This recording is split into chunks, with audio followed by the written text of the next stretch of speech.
Hello guys, good afternoon! Welcome to El Shaddai Therapeutic Massage with the care you deserve. Aking pasyente, talaga naman. Ito ay giver talaga to. Mga tahi nila, pagka oras ng Pasko, meron kami pamasko dito. Okay? So ngayon, tanungin natin, pangalan at ano ang naramdaman? Bakit napunta? Second session po niya ngayon. Opo, ako po si Ate Beli Montañez. Anong dalaga po ako, Ramos. Ito pong aking tuhod ay masakit, kaya po pinatherapy ko po kay Sister May. Nung pong una, talagang sobrang sakit, para pong may ano dito, hindi ko halos maiupo. Ngayon po, purihin po ang Diyos. Magaling na po, okay na oh.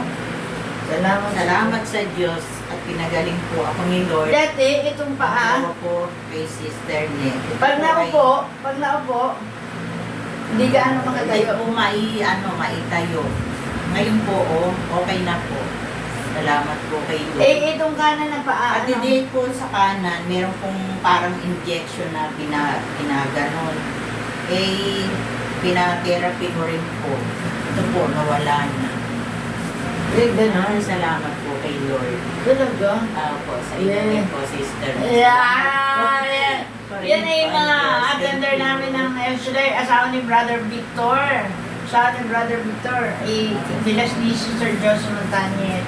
Sila po ay mga suki namin dito. Dami, di ba naalala mo nung ikay na ng... Ano po ako dati ng Aso? Dati po, nabis hindi ako nakakalakad. Yung as in, nakahiga lang ako, gaganyan-ganyan lang ako. Tapos, siguro po kung ako'y may pera, baka ako'y sa orthopedic na punta. Purihin po ang Diyos at ako'y nagpa-therapy kay Sister May. Ayun po, sa awa ni Lord, ako po'y nakalakad din. At saka, noon hindi ko po alam kung sabi ko, ano ba yan? May bahay nga kami. Sabi ko, ano ba yan? Hindi naman yata ako makakalakad. Kasi bagong ano po yung bahay namin. Bagong bigay ni Lord. Sabi ko, Diyos ko, may bahay nga kami. Mukhang ako naman, hindi naman makakalakad. Sabi ko, hala, Victor, dalhin mo na nga ako kay Sister May nang ako ay ma-therapy na. Ayun po, nakalakad po ako. nung ikay na, sa timba. Ako sa timban ako. Pag po talaga ako may nararamdaman, talagang nahihirapan ako. Naalala ko yung puntahan na si Sister May. Galing. Pag may nararamdaman, saka lang ako naalala.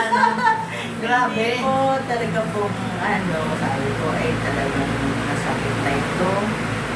Tara na Victor, nahirapan na talaga ako.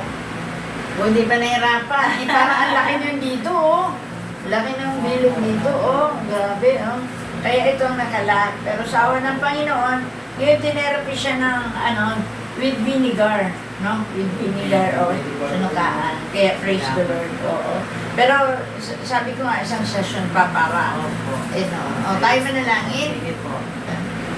Tagilan Diyos, pagpalaman, salamat sa biyaya mo, patuloy pagpalain si Ate Peli, buhos ang kalakang kalusugan, pagpalain ng kanilang hanap buhay, kanyang mga anak, negosyo ng kanyang mga anak.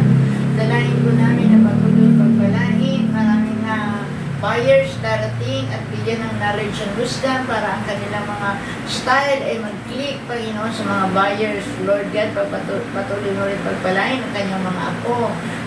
Sila yung lumaki na may takot sa Diyos. Salamat po, Panginoon. Dalahin po namin, i-boost mo ang kanyang pangailangan. Meron siya hinihingi. Panginoon, the best, malaki. Subalit ikaw ay Diyos na mas malaki sa kanyang hinihingi. And we pray, at nagkakasundok po kami, na check answer prayer na. In Jesus' name, Amen. Amen. God bless. Di ba may hinihingi ka? Malaki. Opo, malaki po. Yes. Thank Alam po ni Lord yun. Yes. Opo. Don't forget to like, share, and subscribe. And click the bell icon for the new updates. God bless. God Bye-bye. bless po. Salamat.